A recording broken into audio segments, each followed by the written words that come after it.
함께 3월 28일 예배, 종료주일 예배 하나님 앞에 예배 드리도록 하겠습니다. 우리 함께 일어나시겠습니다. 하나님은 영이시니 예배하는 자가 영과 진리로 예배할지니라. 아멘.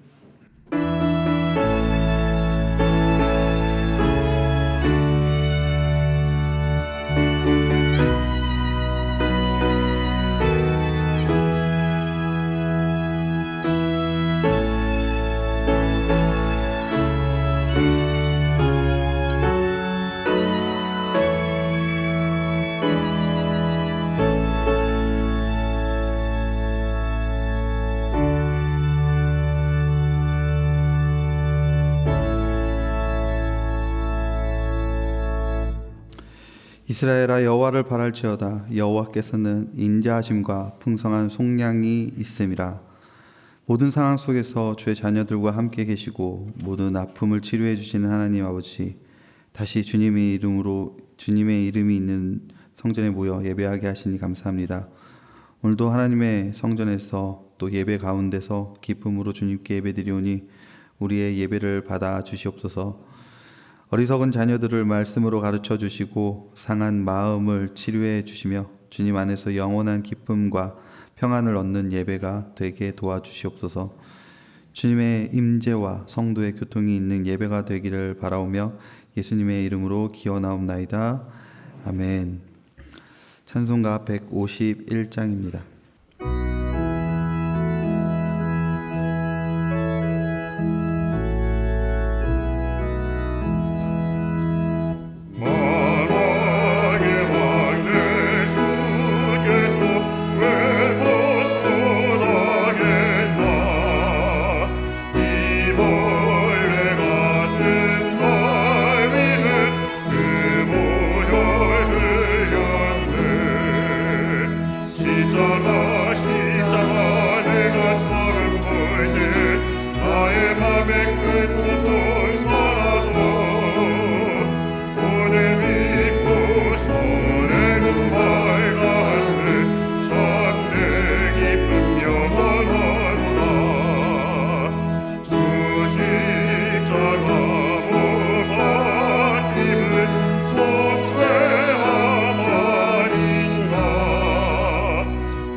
찬송가 129번 종료주일 함께 교독하도록 하겠습니다.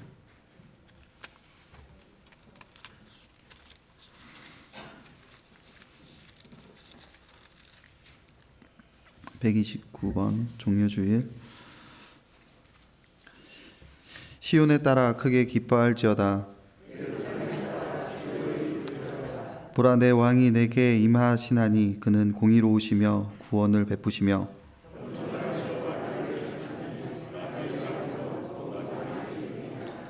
내가 에브라임의 병거와 예루살렘의 말을 끊겠고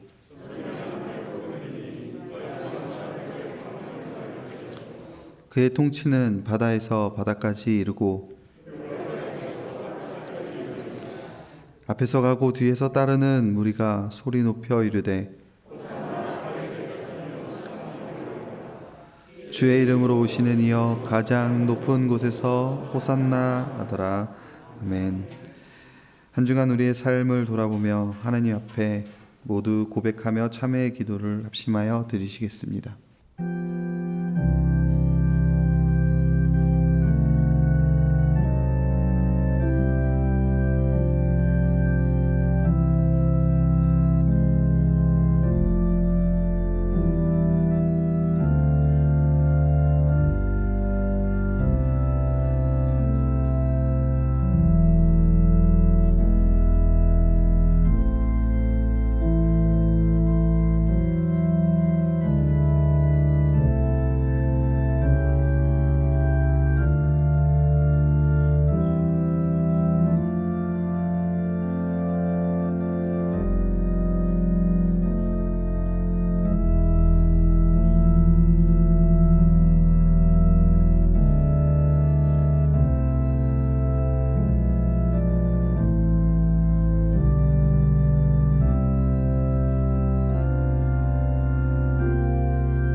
독생자 아들을 보내어 우리에게 사랑을 보여주신 하나님 아버지, 우리는 하나님의 사랑을 받고도 그 사랑을 쉽게 잊어버리고 우리의 정욕과 우리의 욕망과 어리석은 생각을 따라 살았습니다.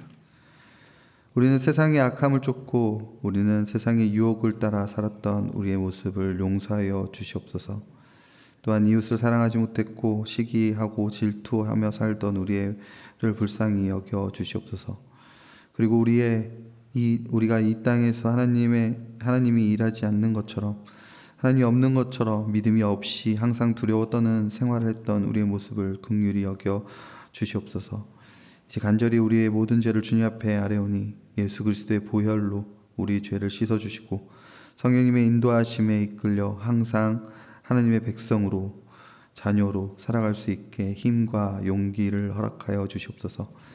우리를 용서하신 하나님께 감사드리며 우리의 전심으로 예배드리오니 하나님 홀로 영광 받아 주시옵소서. 감사드리며 예수님 이름으로 기도드립니다. 아멘. 진심으로 하나님 앞에 참회할 때 하나님께서 시편 32편 5절 말씀으로 우리에게 용서를 선포하십니다. 내가 이르기를 내 허물을 여호와께 자복하리라 하고 주께 내 죄를 아뢰고 내 죄악을 숨기지 아니하였더니 곧 주께서 내 죄악을 사하셨나이다. 아멘. 용서의 말씀을 확신하며 사도들의 신앙을 우리 신앙으로 함께 고백하도록 하겠습니다. 나는 전능하신 아버지의 하나님 천지의 창조주를 믿습니다. 나는 그의 유일하신 아들 우리 주 예수 그리스도를 믿습니다. 그는 성령으로 잉태되어 동정녀 마리아에게서 나시고 본디오 빌라도에게 고난을 받아 십자가에 못 박혀 죽으시고 장사된 지 사흘 만에 죽은 자 가운데서 다시 살아나셨으며 하늘에 오르시어 전능하신 아버지 하나님 우편에 앉아 계시다가 거기로부터 살아있는 자와 죽은 자를 심판하러 오십니다. 나는 성령을 믿으며 거룩한 공교회와 성도의 교제와 죄를 용서받는 것과 몸의 부활과 영생을 믿습니다. 아멘. 우리 함께 앉으셔서 찬송가 143장 찬양하도록 하겠습니다.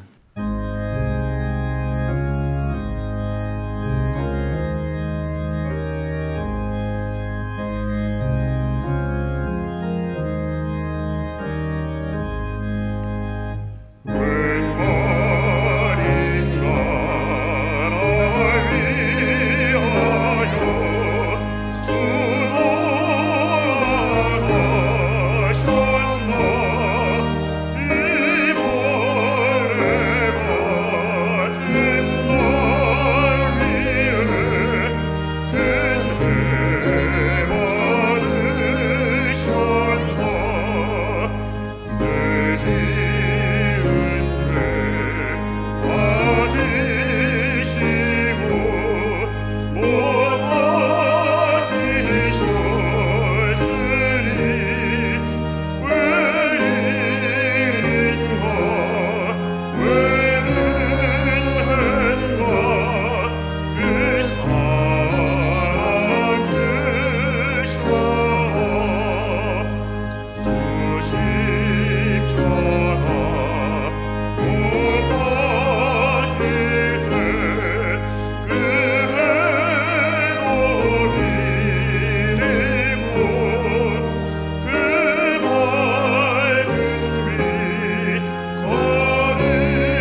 우리를 대표해서 이구명 장로님 기도해 주시겠습니다.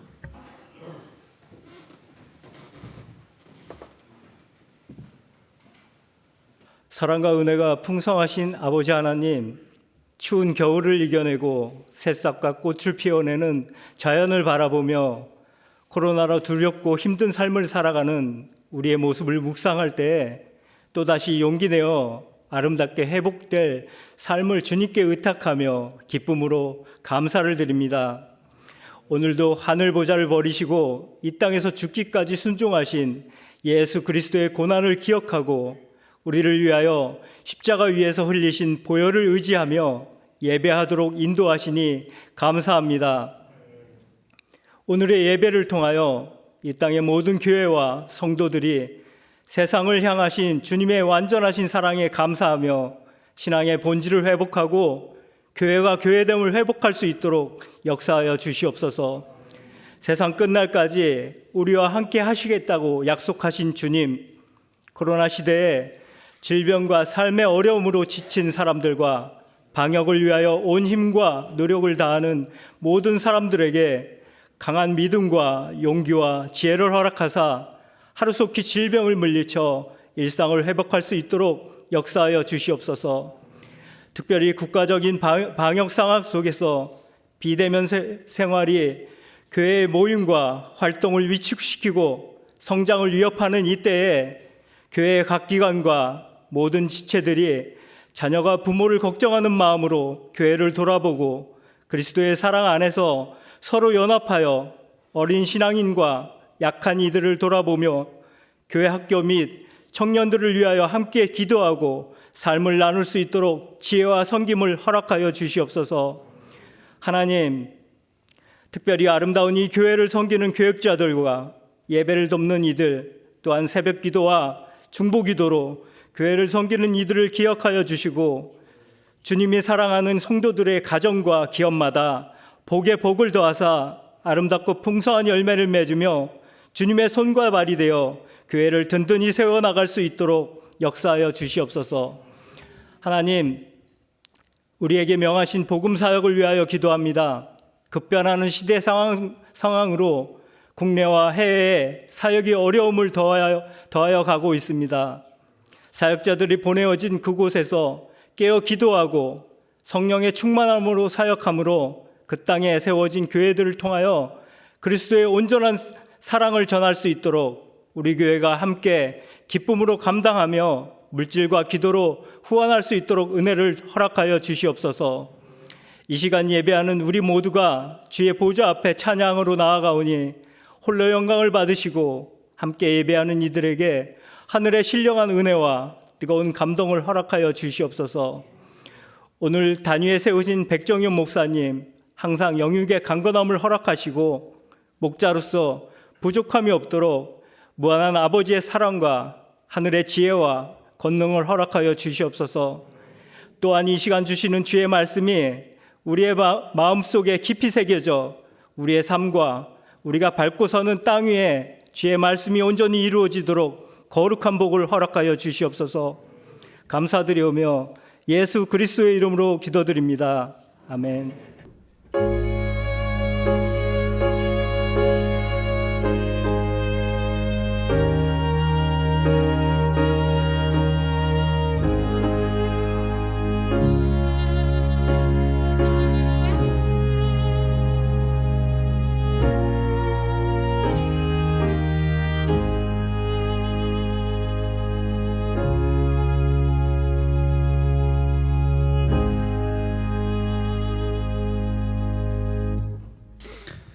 이 시간 하나님께서 우리에게 주시는 말씀은 마가복음, 신약 성경 마가복음 10장 32절부터 34절까지 말씀입니다. 신약 성경 72면에 마가복음 10장 32절부터 34절까지 말씀. 이 계시의 말씀이 봉독할 때 바로 나에게 주시는 하나님의 음성으로 들리기를 소망합니다. 예루살렘으로 올라가는 길에 예수께서 그들 앞에 서서 가시는데 그들이 놀라고 따르는 자들은 두려워하더라. 이에 다시 12 제자를 데리시고 자기가 당할 일을 말씀하여 이르시되 보라 우리가 예루살렘에 올라가노니 인자가 대제사장들과 서기관들에게 넘겨지매 그들이 죽이기로 결의하고 이방인들에게 넘겨주겠고 그들은 능욕하며 침 뱉으며 책짓질하고 죽일 것이나 그는 3일 만에 살아나리라 하시니라. 아멘. 주변의 성도님들과 눈으로 인사를 나누시면서 같이 함께 찬양합시다. 사랑의 나눔 있는 곳에. 사랑의 나눔 있는 곳에 하나님께서 계시도다. 사랑의 나눔 있는 곳에 하나님께서 계시도다. 김진규 장로님 하나님께 아름다운 찬양으로 영광 돌리시겠습니다.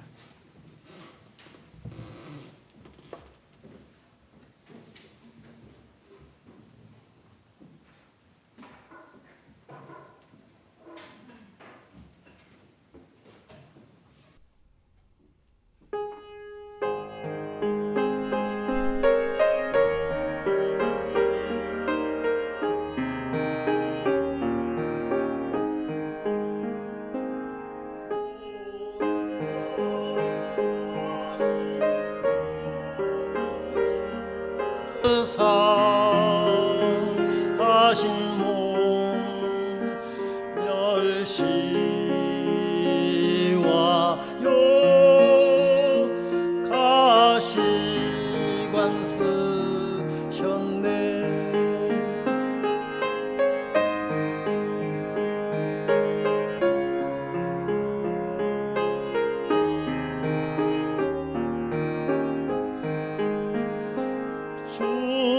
주님이 당하신 고난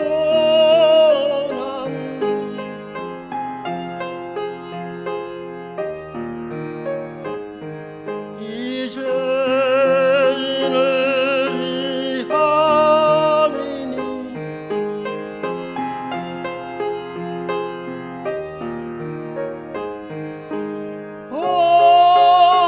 범죄한 나 위해 수욕을 보셨네.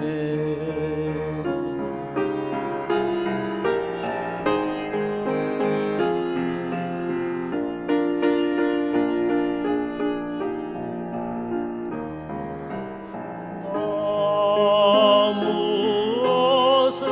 무엇으로서 그네 보답하리까.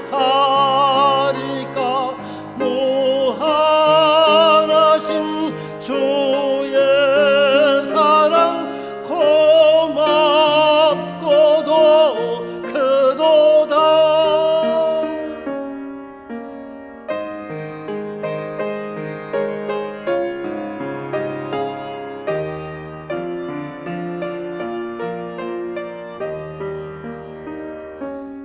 나 평생 사는 동안 주 위에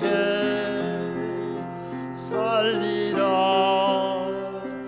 주님의 뜻대로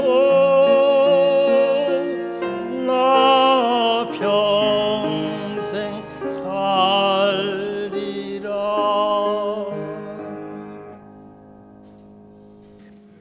아멘. 기도하겠습니다.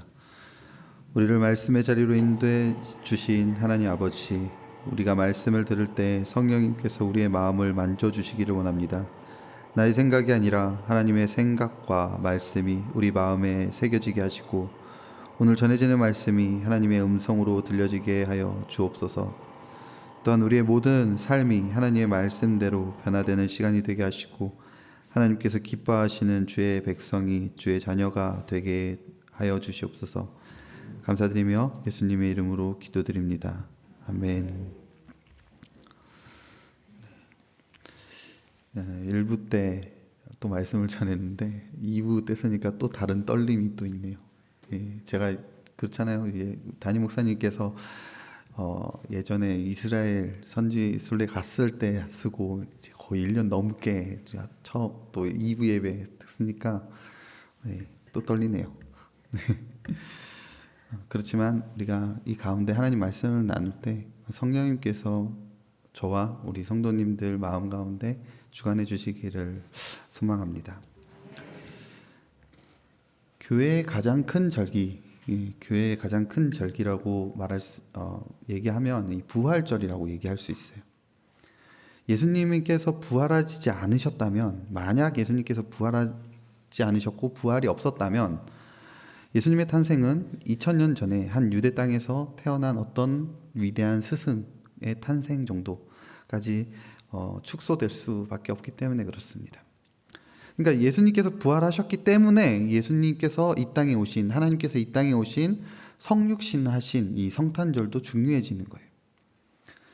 예수님은 부활의 첫 열매가 되셨습니다.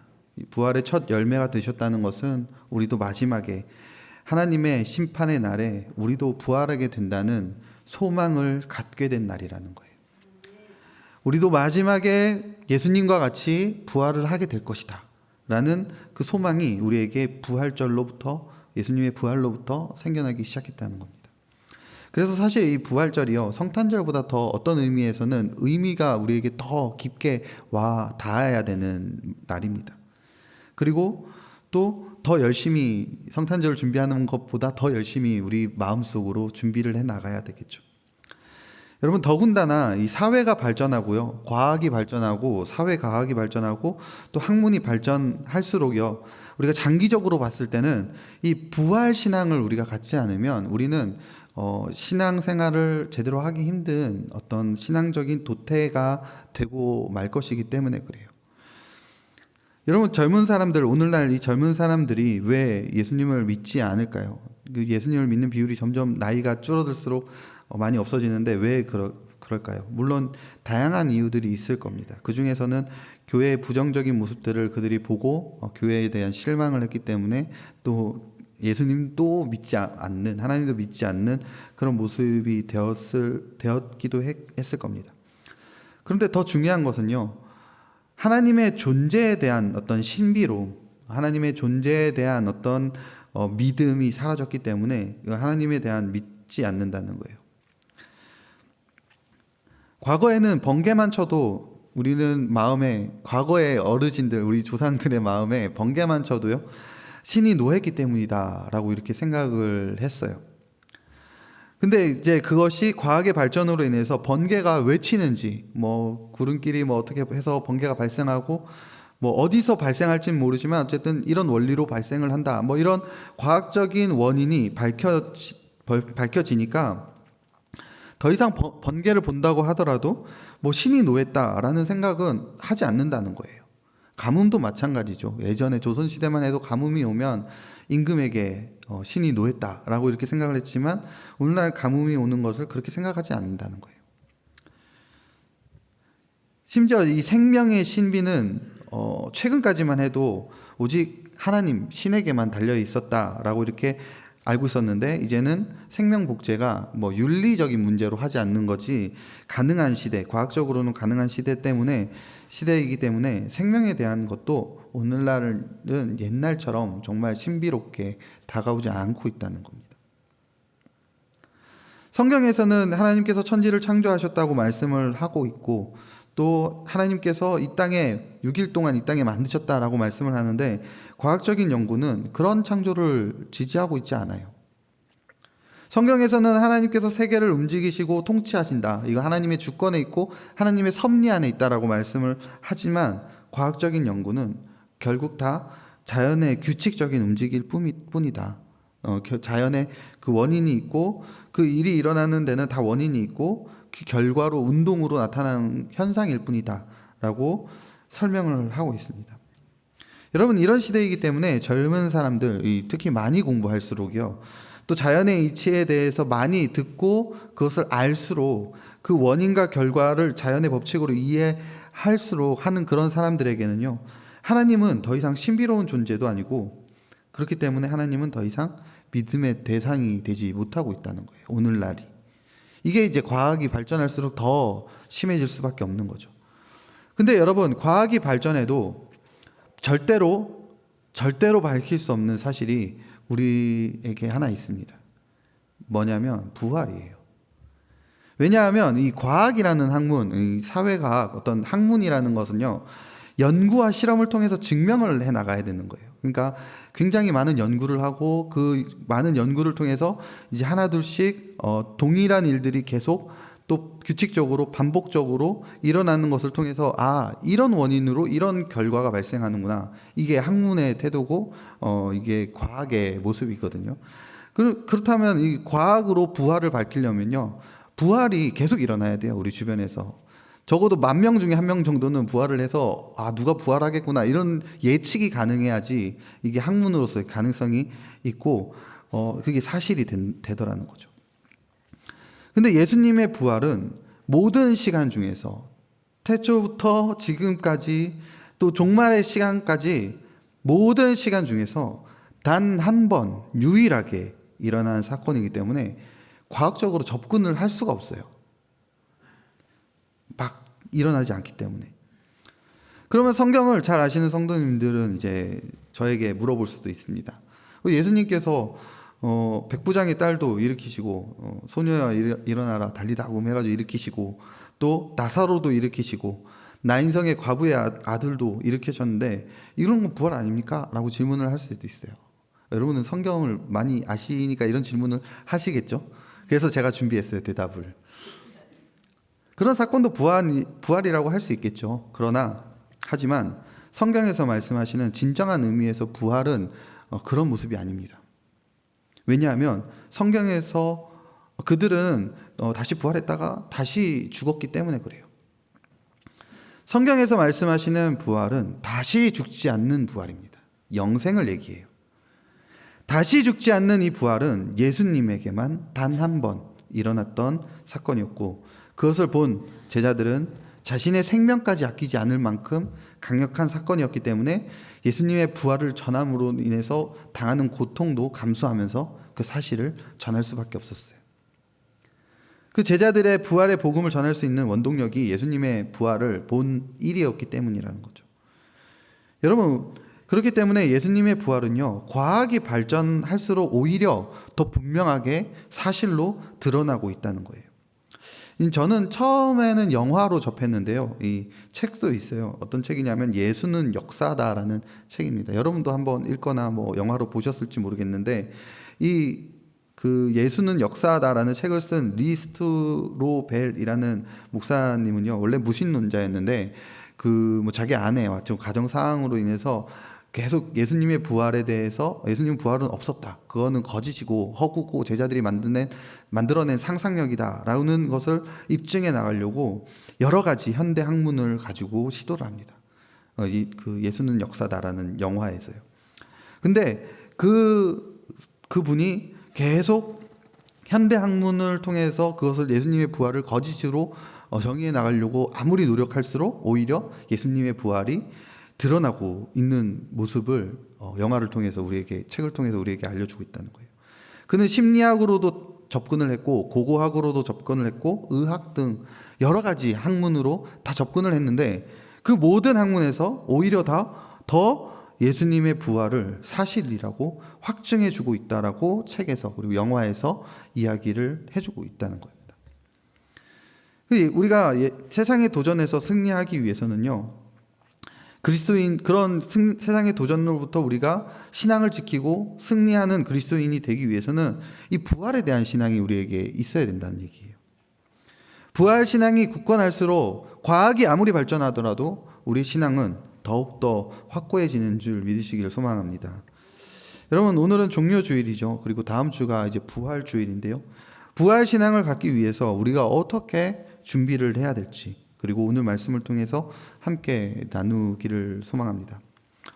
오늘 말씀을 보면 예수님께서 예루살렘으로 올라가는 길이라는 상황을 설명해 주고 있어요. 예수님께서 예루살렘으로 올라가시는 길. 즉 예수님께서 3년간의 공생애를 마치시고 그 사역을 다 마치시고 마지막을 향하여 십자가를 지시기 위해서 예루살렘으로 올라가시고 계시던 상황이었습니다. 당연히 제자들은 예수님께서 십자가 사건을 이해하지도 못했고 알지도 못했고 예수님께서 예루살렘으로 올라가시니까 따라가고 있는 거예요. 그리고 예수님께서 예루살렘에 올라가시면 제자들의 입장에서 생각에서는 예수님께서 예루살렘에 올라가시면 높은 자리, 귀한 자리에 앉게 될 것이다 라고 생각을 했습니다. 왜냐하면 제자들이 예수님을 3년 동안 따라다니면서 배운 것들이 보고 지켜보고 배운 것들이 보니까 예수님은 분명히 능력이 있으신 분이시라는 거예요. 예수님은 기적을 일으키시는 분이시라는 거예요. 그래서 예수님께서 예루살렘만 들어가시면 이제 끝났다. 다 끝났다. 이제 하나님 나라가 완성될 것이다. 기적과 능력으로 예수님께서 악한 로마와 유대 지도자들을 몰아내고 영광 받으실 것이다 라고 제자들은 믿고 있었다는 거예요. 그런데 오늘 말씀에서 예수님께서 예루살렘에 올라가시기 위해서 제자들보다 앞서 가셨다라고 말씀을 합니다. 그리고 그랬더니 제자들이 오히려 놀라고 따르는 자들은 두려워했다라고 말씀을 하고 있어요. 왜냐하면 이 제자들은요, 예루살렘에 올라가면 예수님께서 높은 자리에 앉으실 것이라고 믿고 있었는데, 그걸 생각했는데 그 방법, 예수님께서 높은 자리에 차지하시는 그 방법이 예수님께서 능력과 권능과 기적으로 예수님을 반대하는 사람들을 힘으로 몰아내시고 하나님을 나라를 세우실 것이라고 생각했기 때문에 이 제자들의 입장에서는 그러기 위해서는 어떻게 해야 됩니까? 바리새인들과 싸워야 되고 제사장들과 싸워야 되고 서기관들과 싸워야 되고 또 최종적으로 로마의 군대와도 싸워야서 예수님께서 힘으로 물리칠 거라고 생각을 했기 때문에 이제 예수님께서 싸우시니까 우리도 옆에 제자들은 가만히 있을 수 없잖아요. 예수님과 함께 나가서 싸워야 되니까 그 싸워야 되는 그런 생각 때문에 긴장을 하고 있는 거예요. 이게 뭐냐면 여러분 이제 전쟁적 긴장 상황이라는 게 있어요. 전쟁을 하기 딱 터지기 전에 막 긴장되는 그런 어떤 상황들이 제자들에게 있었다는 거예요. 싸우기 여러분들은 안 싸워 보셔서 모르겠지만 학생 때 저도 많이 싸워본 건 그런 건 아니지만 여러분 이 싸우기 전에 이 긴장 상황이 있어요. 막 떨림 같은 게 그런 게 있는데 제자들이 모습이 바로 그런 모습이라는 거죠. 이 제자들이 원했던 것은 유대 나라의 독립이었어요. 예수님께서 유대 나라를 로마와 헤로덱에서 독립시켜서 왕이 될 것이라고 생각을 하고 있었기 때문에 제자들이 그들과 싸워야 될 것을 대해서 두려워하고 있는 상황에서 예수님은 제자들에게 세 번째로 자기가 당할 일에 대해서 말씀을 하고 계십니다. 제자들이 로마의 지배자들, 유다의 잘못된 지배자들과 싸울 것을 생각하고 두려워 떨고 있는 상황에 예수님께서 혹시 제자들을 위로하시기 위해서, 예수님께서 그들에게 용기를 주시기 위해서는 어떤 말씀을 하시면 좋았을까요? 제가 그냥 좀 상상을 해보면 이런 말씀을 하면 좋지 않았을까 이렇게 상상을 해보는 말을 준비했는데 어떤 거냐면 예수님께서 제자들 향해서 그들은 하나님의 뜻대로 행하지 않았다. 그들은 악하고 우리는 하나님의 선택받은 백성으로 우리는 이제 그 악한 로마의 지배자들과 또 악한 유대 지도자들을 몰아내고 완전한 하나님의 나라를 한번 이뤄보자 라고 좀 얘기했으면 얼마나 좋았겠습니까? 이렇게 긍정적인 메시지, 또 힘이 있는 메시지, 또 능력 있고 파이팅 있는 그런 메시지를 전해도 제자들의 두려움이 용기로 바뀔까 말까 할 텐데 예수님께서 하시는 말씀은 오히려 제자들이 듣기에는 힘이 빠지는 말씀을 하고 있었습니다. 오늘 말씀 33장 34절 말씀을 제가 세 번역으로 준비를 했어요. 세 번역으로 읽어보면 이렇습니다. 보아라, 우리는 예루살렘으로 올라가고 있다. 인자가 대제사장들과 율법학자들에게 넘어갈 것이다. 그들은 인자에게 사형을 선고하고 이방 사람들에게 넘겨줄 것이다. 그리고 이방 사람들은 인자를 조롱하고 침 뱉고 채찍질하고 죽일 것이다. 그러나 그는 사흘 후에 살아날 것이다. 제자들은 이렇게 약한 소리를 하고 있는 예수님을 믿지 않았습니다. 제자들은 이렇게 약한 소리를 하고 있는 예수님을 믿지 않았어요. 예수님께서 먼저 앞서 가시는 거 보니까 예수님께서 그렇게 저렇게 당할 줄 알면서도 예수님께서 앞서서 예루살렘 가시지 않을 거라고 제자들은 생각을 했고, 그 말은 또 저렇게 얘기하시지만 분명히 지금까지 보이셨던 능력을 사용해서 하나님의 백성의 나라, 다윗의 자손의 나라를, 유대의 나라를 다시 세우실 거야 라고 생각을 하고 있었습니다. 이거 어디서 볼 수 있냐면요, 그 뒤에 바로 뒤에 나오는 37절에서 세베대의 아들 야고보와 요한이 주님께 나와서 요구하고 있는 모습을 보면 알 수가 있어요. 37절에서 뭐라고 얘기합니까? 주의 영광 중에 우리를 하나는 주의 우편에 하나는 주의 좌편에 앉게 하여 주옵소서. 이게 굉장히 하나님, 그 제자들은 예수님께서 예루살렘에 올라가면 다 이겨낼 거다, 다 물리치고 가장 높은 자리에 올라갈 것이다 라고 믿고 있었다는 거죠. 여러분, 우리가 이 부활 신앙을 우리가 갖기 위해서는 가져야 될 첫 번째가요, 바로 예수님의 말씀을 그대로 믿는 거예요. 그대로 믿는 거. 이 제자들처럼 자기 마음대로 예수님을 생각하는 게 아니라 예수님의 사역을 자기 마음대로 믿어버리는 그런 잘못된 믿음을 버리지 않는 한 우리는 부활 신앙을 회복할 수가 없어요. 그리고 세상의 도전에서 우리의 신앙을 지켜나갈 수가 없습니다.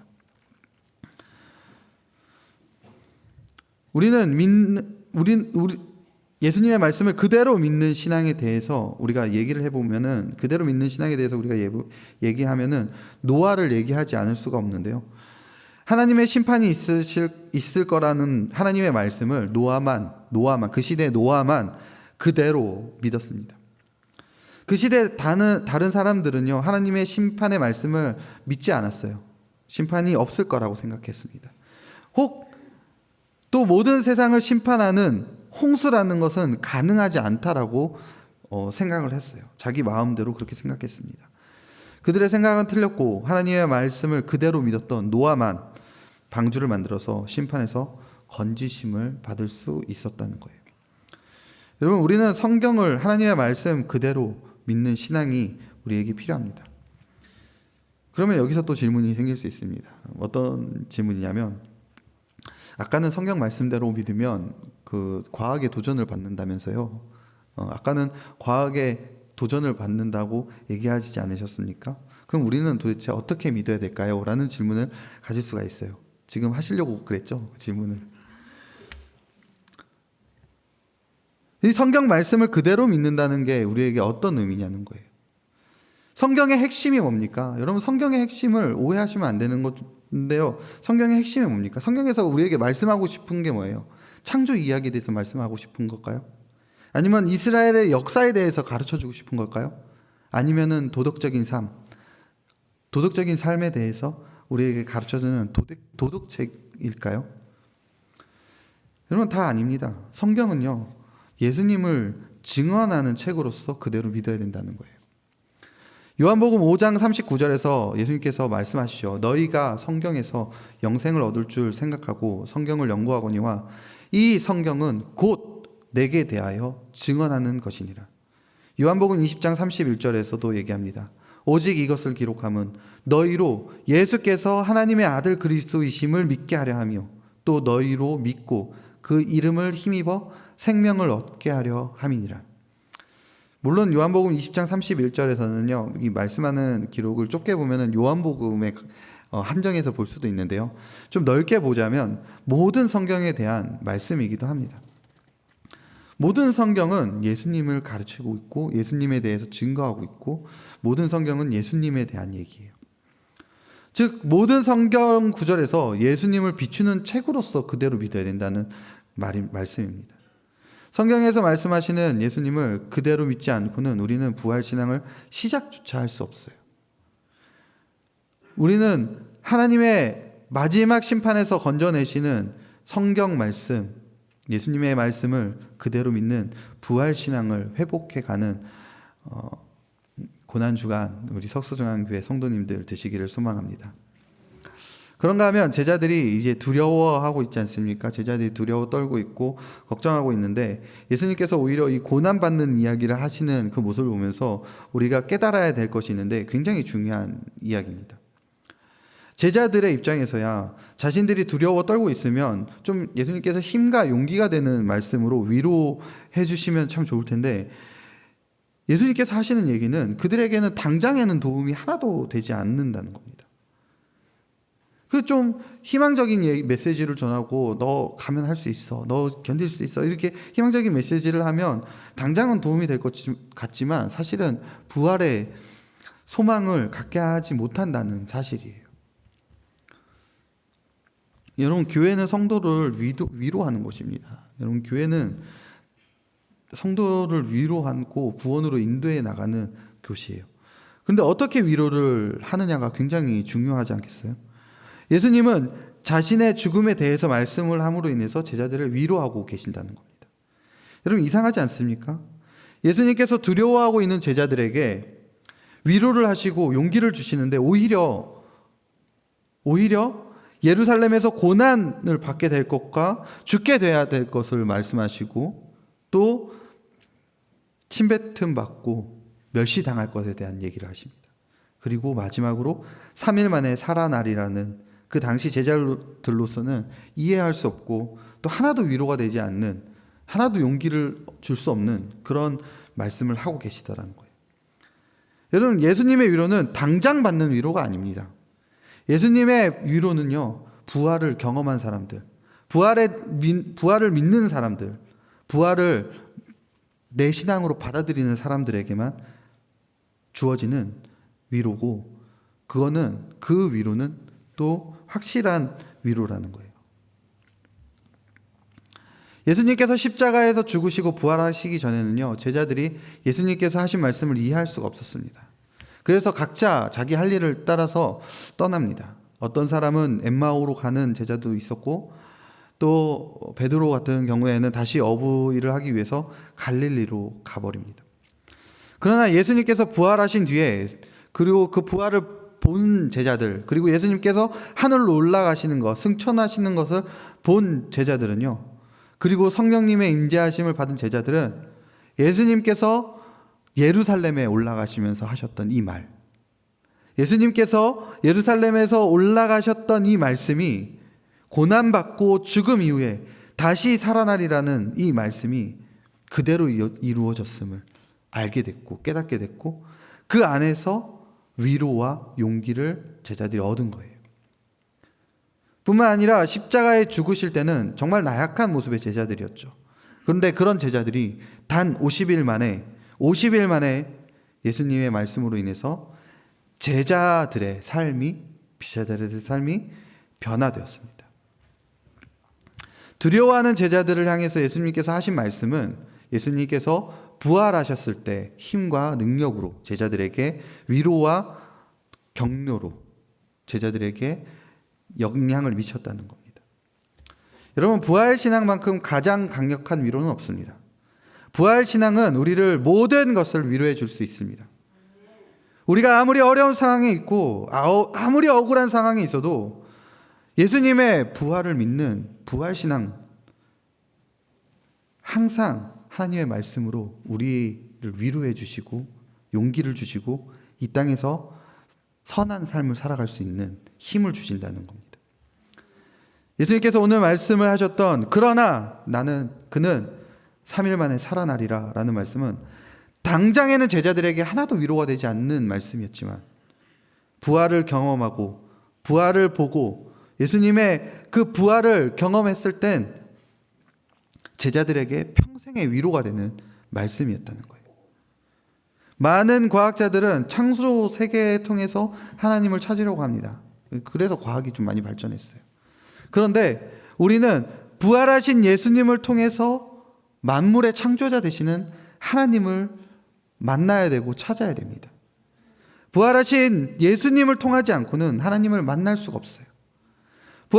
부활신앙만이 우리를 하나님을 만나게 해줄 수 있고 부활신앙만이 우리를 세상의 유혹으로부터 승리하게 할 수 있는 힘과 용기를 또 위로하게 하시는 줄 믿으시고, 이제 우리 안에 예수님께서 하신 말씀, 그러나 3일 만에 살아나리라 라는 이 예수님의 음성이 부활을 경험한 제자들에게 감동이 되고 위로가 되었듯이, 우리에게도 예수님의 부활을 믿고 눈으로 본 것만큼 확실하는 저와 우리 성도님들에게 정말 큰 위로와 또 용기를 주는 하나님의 음성으로 오늘 또 부활절 날, 당일날 부활절 말씀을 들으면서 우리 안에 큰 감동으로 일어나는 시간이 우리 성도님들 되시기를 소망합니다.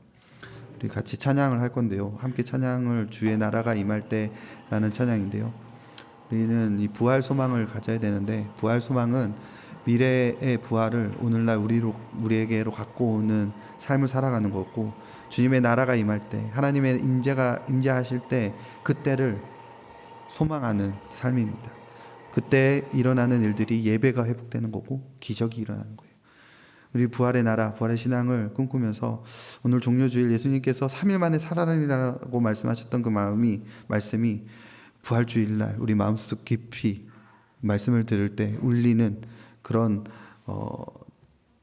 말씀이 되게 해달라고, 그런 기대하는 마음으로 우리 같이 함께 찬양하도록 하겠습니다.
기도하면서 주님 앞에 나아갈 때 예수님은 다 하셨어요. 예수님은 고난 받으실 것과 또 부활의 영광을 얻으실 것을 다 하셨지만 우리는 그걸 받아들일 수가 없을 때가 너무나도 많이 있었어요. 우리가 같이 기도할 때 내 안에 진짜 예수 그리스도의 부활이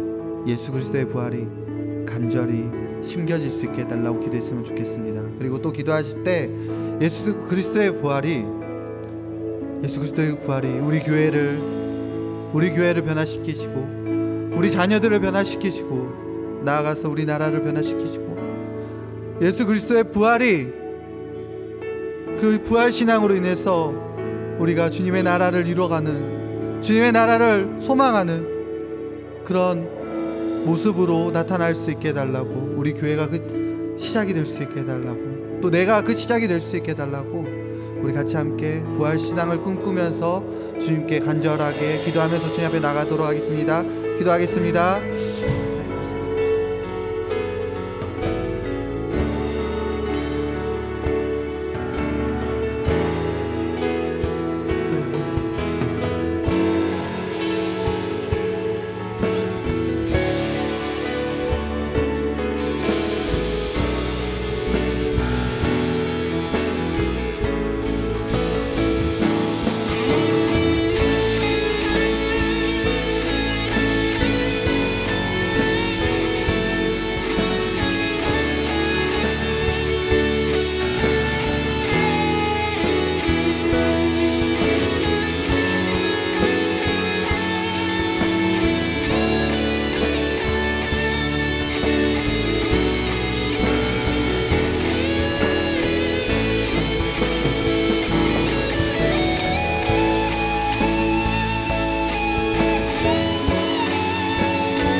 사랑이 많으신 하나님 아버지, 오늘 주님 앞에 나와서 종료주일 주님 앞에 나와서 예배드리게 하시는 것도 감사합니다. 또 제자들에게 부활하실 것에 대해서 말씀하셨듯이 우리 가운데 예수님의 부활의 말씀이 우리 안에 심겨지고 예수님의 부활을 우리가 부활의 음성을 듣는 저희 될 수 있도록 도와주옵소서. 세상을 바꿀 수 있는 힘, 세상 속에서도 위로를 주님의 말씀으로 위로를 받을 수 있는 저희 될 수 있도록 도와주시고 늘 부활 신앙으로 우리가 성장하고 또 부활 신앙으로 또 우리 자녀들이 믿음의 대를 이어가는 귀한 우리 교회 될 수 있도록 하나님께서 도와주시옵소서. 감사드리며 예수님 이름으로 기도드립니다. 아멘. 우리 일어나서 함께 예물 드리도록 하겠습니다.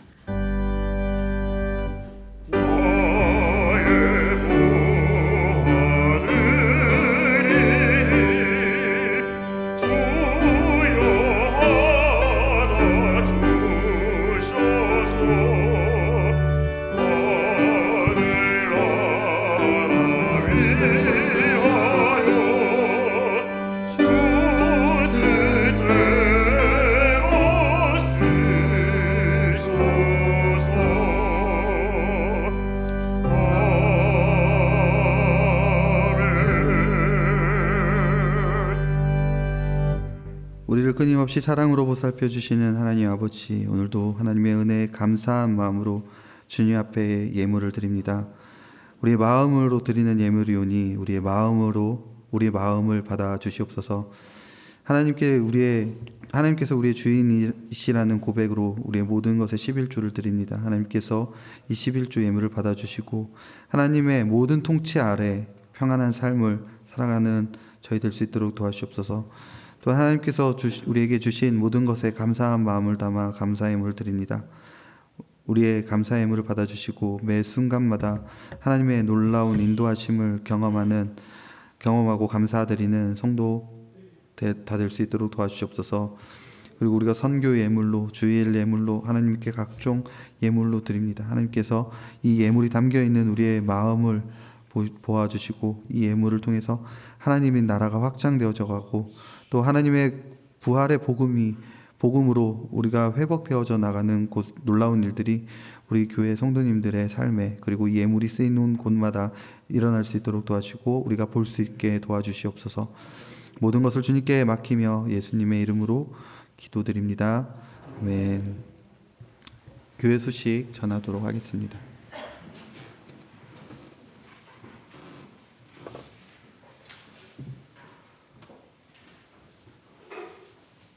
예배 및 모임입니다. 오늘은 종려주일입니다. 다음 주일은 부활절입니다. 3월 29일부터 4월 2일까지 저녁 8시에 고난주간 밤 기도회가 비대면 영상으로 예정되어 있습니다. 따라서 수요, 금요 새벽 기도회는 쉬고 토요일 새벽 기도회도 쉽니다. 구역 공과도 4월 9일부터 재개됩니다. 2부 예배 후에 남녀 선교회 원래회가 진행됩니다. 방역수칙을 준수하여 진행해 주시기 바랍니다. 코로나19 확산 방지를 위해 구역별로 주일 대면 예배 참석을 권면합니다. 다음 주일 구역별 예배 참석은 주보를 참조해 주시기 바랍니다. 예배 전후로 교회 출입 시 손소독을 반드시 해주시기 바랍니다. 안양 기독교 연합회 주간 고난주간 헌혈에 동참해 주시기 바랍니다. 기간은 3월 29일부터 4월 2일까지이고 선신청 후에 새 중앙교회 헌혈차에서 헌혈이 진행됩니다. 온라인 봉헌은 주보를 참조해 주시기 바랍니다. 안양의 집 생일 축하 카드를 전달하였습니다. 오늘 오후 3시에 좋은 교회에서 입당 감사 예배를 드립니다. 환우, 취업, 진학, 직장, 군 복무, 선교사 및 후원교회들 코로나19 방역과 예방접종을 위하여 나라 민족을 위하여 기도해 주시기 바랍니다. 성도님들 안녕하세요. 이렇게 주일에 영상으로 인사를 드립니다. 오늘 주일 예배 드리시느라고 너무 애쓰시고 또 여러 모양으로 하나님 보시기에 기뻐하실 줄 압니다. 본의 아니게 모임 중에 확진자가 있어서 이렇게 자가 격리로 2주간 동안 있습니다. 여러분의 기도와 또 사랑, 염려 가운데 잘 보내고 있습니다. 이제 이번 주가 고난주간인데요. 우리 월요일부터 금요일 밤 8시에 고난주간 기도회로 이렇게 모입니다. 우리 부목사님들과 전도사님들이 다 힘을 합하고 저도 금요일 밤에 또 말씀 같이 나누겠습니다. 한 주간 동안 고난주간 우리 함께 기도하는 시간으로 우리 만나기를 원합니다. 저는 금요일 밤 영상으로 만나겠고요. 그리고 부활의 날, 부활주일에 우리 함께 만남으로 예배드리고 하나님께 영광 돌리는 그런 시간 되기 원합니다. 우리 성도님들 빨리 만나고 빨리 보고 싶습니다. 기도해 주시고 늘 마음 안에서 염려해 주셔서 감사드립니다. 사랑합니다. 사랑합니다. 사랑합니다. 주님 은혜 안에서 다시 만납시다. 네, 제가 뭐 따로 광고를 할 건 없는 것 같고요. 네. 네. 주변에 이제 옆에 있는 성도님들 이렇게 좀 위험하고 코로나 위험하니까 눈으로 인사를 하면서 잘 살고 계시는지 한번 확인해 보시기 바랍니다. 네. 네. 우리 같이 일어나셔서 주기도문으로 주님 가르쳐 주신 기도로 기도하도록 하겠습니다. 하늘에 계신 우리 아버지, 아버지의 이름을 거룩하게 하시며 아버지의 나라가 오게 하시며 아버지의 뜻이 하늘에서와 같이 땅에서도 이루어지게 하소서. 오늘 우리에게 일용할 양식을 주시고 우리가 우리에게 잘못한 사람을 용서하여 준 것 같이 우리 죄를 용서하여 주시고 우리를 시험에 빠지지 않게 하시고 악에서 구하소서. 나라와 권능과 영광이 영원히 아버지의 것입니다. 아멘. 우리 두 손 들고 함께 찬양하면서 결단하면서 찬양하도록 하겠습니다. 주님을 찬양하라 온 세상이여 주님을 찬양하라